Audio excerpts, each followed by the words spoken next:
I'm Thomas Ferreira, and we're going to go over some fundamental truths on this site about divorce. These are truths that if you understand them, they're going to save you some money. They're also going to save you a lot of grief and argument when you go through this process.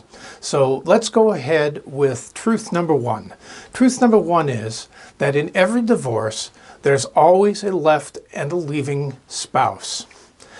I was watching Seinfeld, an episode of Seinfeld the other day, and Jerry Seinfeld was sitting across from a woman that he intended to break up with. They were having lunch, and he suddenly looked up at her and he said, "I hate you." And the woman looked up at him and said, "I hate you too." And they both got up and walked out.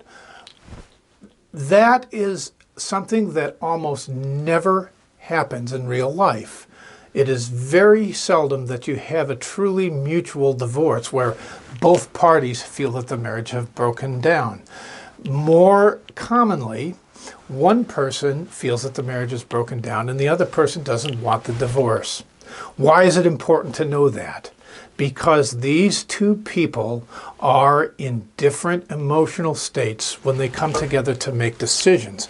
And if you know that, you can take the proper steps to help them through that process and help them not to lawyer up and cost you a bunch of money and grief. If you plot out on a timeline where the parties are emotionally, if you have a leaving spouse, you have somebody who is very upset and they have a lot of emotion, whatever's causing it, doesn't really matter what. But then they make a decision and their emotional stress goes down because they have peace that they have done something about their problem. You have a left spouse that's going along thinking that everything's just fine. He's going along, and then the spouse says that they want a divorce. Here comes your hockey stick graph. So this is normally where the parties are when they come into my office for mediation. And it's really important to understand that this person, who is the left spouse, is very upset. You can always tell which one they are because they're the person that's kind of losing their mind.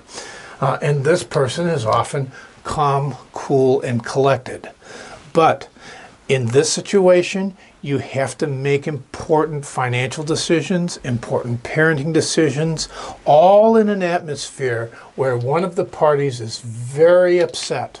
And it's important to take that into consideration when you're negotiating and when you're deciding what to do. I do recommend a professional mediator to help out in these situations, and often dealing with this person compassionately can keep you from having to confront your ex across a crowded courtroom. I'm Thomas Ferreira.